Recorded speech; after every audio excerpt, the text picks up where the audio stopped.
پیارے دوستو، آج ہم آپ کو حضرت داؤد علیہ السلام اور ایک کمزور آدمی اور گائے کا واقعہ بتانے والے ہیں، جس کو سننے کے بعد آپ لوگ بھی حیران رہ جائیں گے۔ آپ سے گزارش ہے کہ آپ اس ویڈیو کو ایک لائک ضرور کریں۔ تو چلیے دوستو، بنا کسی دیری کے ویڈیو کو شروع کرتے ہیں۔ دوستو، حضرت داؤد علیہ السلام کے زمانے میں ایک شریف اور بے حد ہی کمزور آدمی رہتا تھا۔ وہ اللہ کے حضور یہ دعا کرتا رہتا تھا کہ اے اللہ، مجھ غریب بے سہارا کو غیب سے روزی عطا فرما اور مجھے محنت اور مشقت کے عذاب میں نہ ڈال۔ مریل گدھے پر گھوڑے اور اونٹوں کا بوجھ نہیں لادا جا سکتا، یعنی میں بہت کمزور ہوں، میں بوجھ نہیں اٹھا سکتا۔ پاؤں والا تو چل کر روزی پیدا کر سکتا ہے، اور جس کے پاؤں نہ ہو وہ کیا کرے۔ اے اللہ، سب کی سننے والے، تجھ سے میں منہ سے ہی مانگ سکتا ہوں، لیکن محنت کرنے کی طاقت نہیں رکھتا۔ بس پیارے دوستو، اسی طرح کی وہ دعا کرتا رہتا تھا۔ لوگ طرح طرح کی باتیں کرتے کہ اللہ نے ہر شخص کی روزی محنت اور مشقت کے راستے اتاری ہے، لیکن اسے دیکھو، ہاتھ پیر ہلائے بغیر اللہ سے اپنا رزق طلب کرتا ہے۔ لوگ اس کے بارے میں طرح طرح کی باتیں بناتے تھے کہ یہ کیسا ناکارہ انسان ہے، چاہتا ہے کہ اسے بیٹھے بٹھائے خزانہ مل جائے اور یہ کوئی کام بھی نہ کرے۔ لوگ 100 طرح کی باتیں کرتے، لیکن وہ کسی کی پرواہ نہیں کرتا اور برابر اللہ تعالیٰ سے دعا کرتا رہتا۔ اس شخص نے دعاؤں اور رونے دھونے کی حد کر دی اور اس کی مراد اس کے گھر آئی۔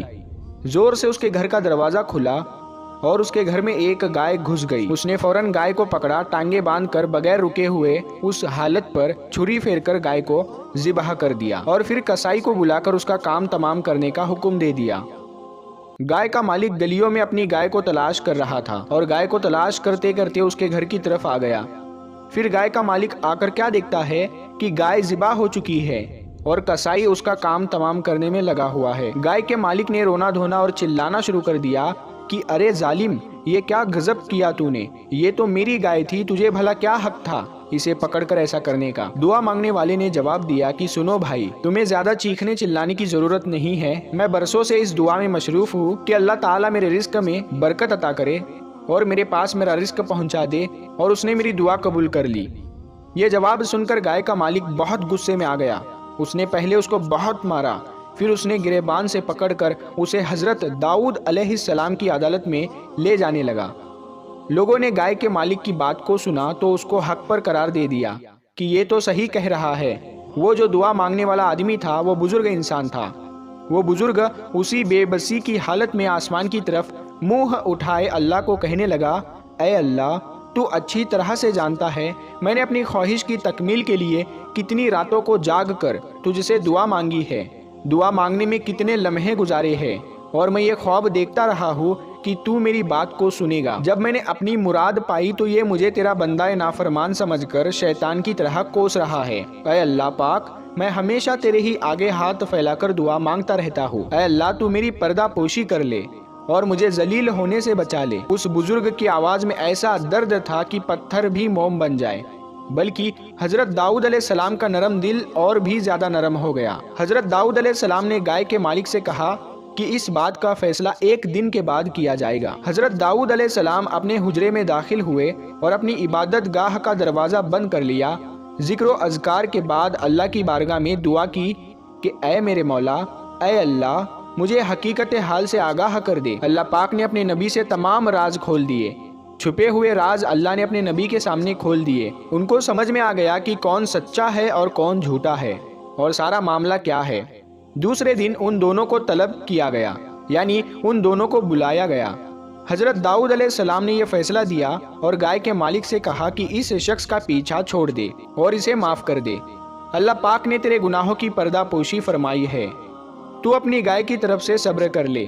حضرت داؤد علیہ السلام کا ارشاد سنتے ہی اس بدبخت نے کہا، کیا اب کوئی نئی شریعت نافذ ہو گئی ہے؟ آپ علیہ السلام کے انصاف، چرچے اور شہرت تو زمین آسمان تک پہنچ چکے ہیں، مگر میرے ساتھ یہ ظلم کیوں کیا جا رہا ہے؟ یہ انصاف نہیں، ظلم ہے، نعوذ باللہ۔ دوسری مرتبہ حضرت داؤد علیہ السلام نے اس سے کہا کہ اپنا سارا مال اور جائیداد اس مظلوم بوڑھے کے حوالے کر دے، ورنہ تیری سخت رسوائی ہوگی، اور کچھ عجب نہیں جو ظلم و ستم تو نے کیے ہیں وہ بھی ظاہر ہو جائیں گے۔ گائے والے نے آپ علیہ السلام کی یہ بات سنی تو سر پر خاک ڈالنا شروع کر دی اور کہنے لگا، اے داؤد علیہ السلام، آپ نے اچھا فیصلہ سنایا، آپ نے مجھ پر ظلم و زیادتی کی حد کر دی، نعوذ باللہ۔ مجھے معلوم ہوتا کہ آپ اس کا ساتھ دے رہے ہیں، میرا نہیں۔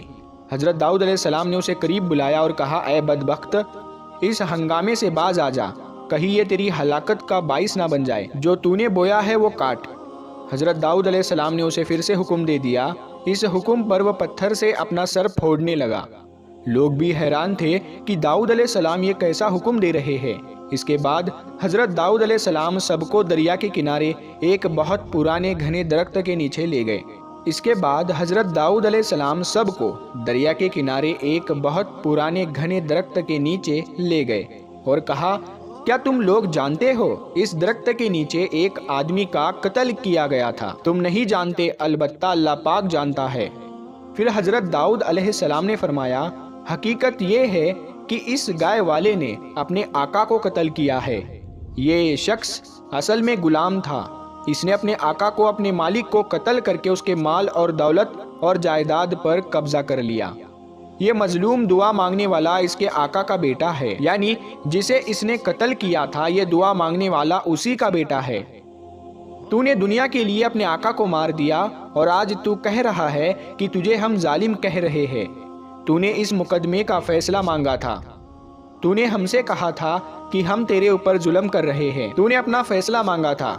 میرے مالک نے، میرے اللہ نے مجھے تیرے ظلم کے بارے میں بتا دیا تھا۔ اب اس کی تعمیل کرنا تیرا فرض ہے۔ تو نے اپنے ظلم کا مظاہرہ کیا ہے۔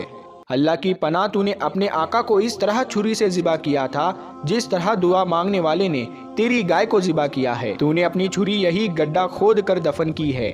اس کا ثبوت یہ ہے کہ اس چھری پر تیرا نام لکھا ہوا ہے۔ حضرت داؤد علیہ السلام کے حکم پر زمین کھودی گئی۔ گڈھے کے اندر سے ایک شخص کی کھوپڑی اور ایک لمبی سی چھری باہر نکلی۔ اب گائے والا شخص، یعنی جس کی گائے تھی، جو گائے کا مالک تھا، وہ خوف سے تھر تھر کانپنے لگا، کیونکہ اصل میں وہی قاتل تھا۔ لوگوں پر سکتے کا عالم طاری ہو گیا۔ لوگ بہت شرمندہ ہوئے۔ چھری پر اس شخص کا نام لکھا ہوا تھا۔ لوگ حضرت داؤد علیہ السلام سے معافی مانگنے لگے کہ ہمیں معاف کر دو، اللہ سب سے بڑا معاف کرنے والا ہے۔ اللہ کے نبی نے بھی سب کو معاف کر دیا۔ تو پیارے دوستو، یہ حال ہوا، یعنی جو آدمی گائے کا مالک تھا، اگر وہ حضرت داؤد علیہ السلام کے کہنے پر پہلی بار میں ہی اپنی گائے چھوڑ دیتا تو اس کے جرم لوگوں کے سامنے ظاہر نہ ہوتے، لیکن اس نے خود اپنی ہی بربادی کی، اور وہ گائے کا جو مالک تھا اصل میں وہی قاتل تھا۔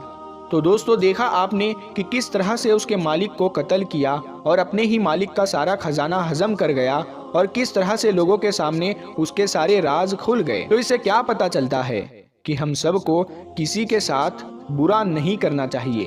اگر ہم کسی کے ساتھ برا کرتے ہیں اور کسی کے بارے میں برا سوچتے ہیں تو اللہ پاک اس دنیا میں ہی اس راز کو کھول دیتا ہے اور ہمیں دنیا میں بھی شرمندہ ہونا پڑتا ہے۔ اسی لیے ہمیں چاہیے کہ ہم کسی کے ساتھ برا نہ کریں اور کسی کے بارے میں برا نہ سوچیں۔ اللہ پاک ان ساری چیزوں سے بچنے کی توفیق عطا فرمائے، آمین اللہم آمین۔ پیارے دوستو، یہ ویڈیو آپ کو کیسی لگی کمنٹ باکس میں ضرور بتائیں۔ اگر آپ نے ابھی تک اس ویڈیو کو لائک نہیں کیا ہے تو اس ویڈیو کو لائک کریں اور ہمارے چینل کو بھی سبسکرائب کر کے ساتھ میں لگے بیل آئیکن کو ضرور دبا دیں۔ ہم ملتے ہیں پھر ایک نئی ویڈیو کے ساتھ، تب تک کے لیے السلام علیکم، اللہ حافظ۔